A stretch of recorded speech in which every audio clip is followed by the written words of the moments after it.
जी तो स्टूडेंट्स, अब हम डिस्चार्जिंग का प्रोसेस डिस्कस करेंगे। तो इसको भी हम पहले डायग्राम में देख लेते हैं कि इस डायग्राम में जब हम इस टर्मिनल बी और सी स्विच वाला इनको आपस में कनेक्ट करेंगे तो डिस्चार्जिंग का अमल स्टार्ट हो जाएगा।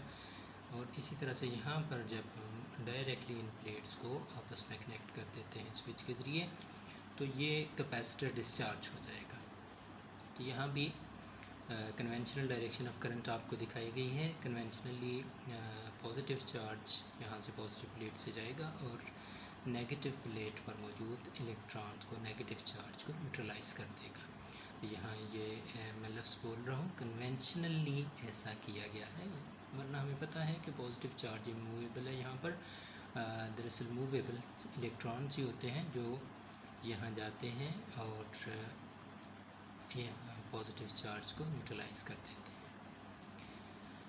तो इस कन्फ्यूजन में नहीं रहना आपने कि प्रैक्टिकली बेशक इलेक्ट्रॉन ही जाएंगे, लेकिन हमने थ्योरेटिकली यहाँ conventional direction of current he show करना है। तो इस प्रोसेस में भी जब स्विच क्लोज किया जाता है तो कैपेसिटर फ़ौरन डिस्चार्जिंग का अमल शुरू कर देता है। और डिस्चार्जिंग भी चार्जिंग प्रोसेस की तरह शुरू में फास्ट होती है और ग्रेजुअली ये स्लो डाउन होती है और इस तरह से एक्सपोनेंशियल बिहेवियर शो करती है या एक्सहिबिट करती है।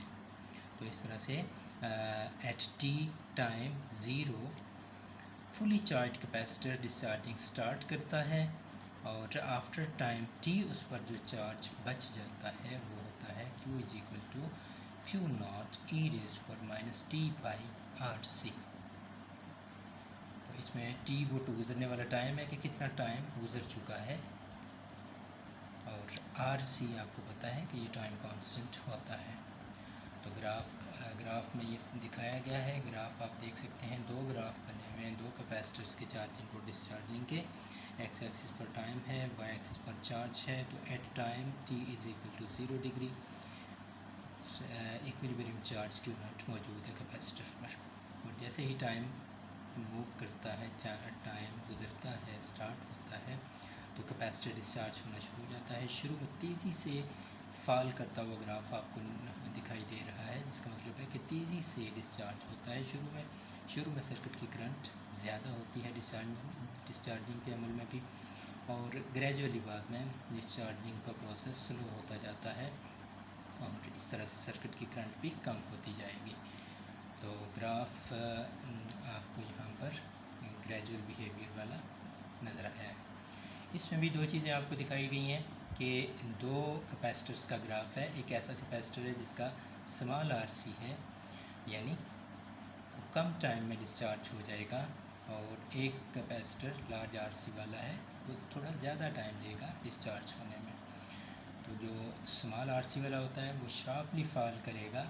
आपको पता है कि चार्जिंग के दौरान स्मॉल आर सी वाले कैपेसिटर ने शार्पली राइज़ किया था, और यहाँ उसके ग्राफ ने शार्पली फॉल किया है।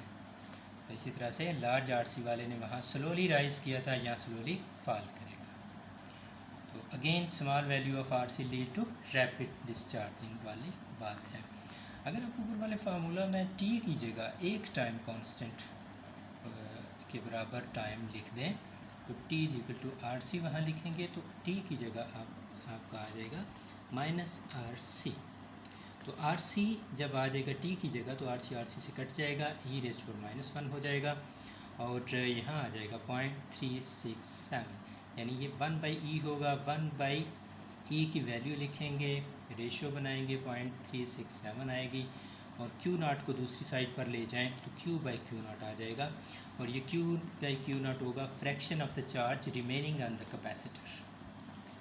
तो एक टाइम कांस्टेंट गुजरने के बाद कितना कैपेसिटर पर चार्ज रह जाएगा, वो रह जाएगा 0.367 टाइम्स द इक्विलिब्रियम चार्ज, या परसेंटेज में इसे लिखें तो ये आ जाएगा 36.7 या 37% चार्ज रह जाएगा वहाँ पर इक्विलिब्रियम चार्ज का, यानी टोटल इक्विलिब्रियम चार्ज जितना था उसका 37% चार्ज पर बाकी बच जाएगा एक टाइम कांस्टेंट गुजरने के बाद।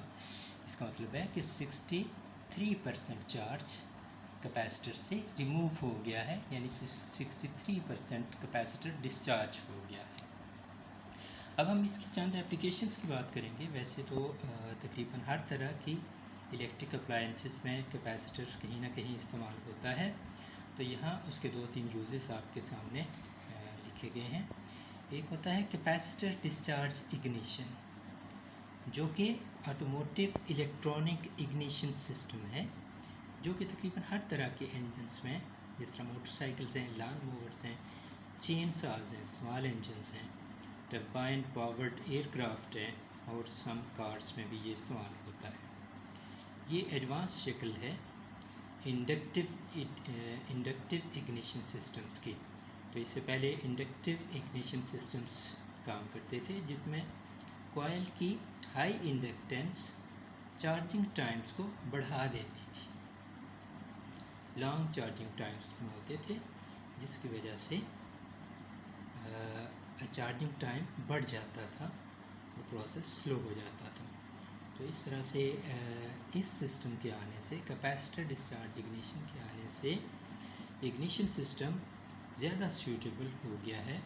और ये ज़्यादा सूटेबिलिटी हाई इंजन स्पीड्स पर भी असरअंदाज होती है। और इस तरह से ये small engines, racing engines, rotary piston engines में कामयाबी से इस्तेमाल हो रहा है।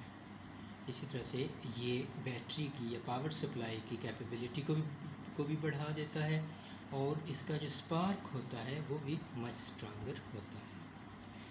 It is used in windshield wipers of the automobiles.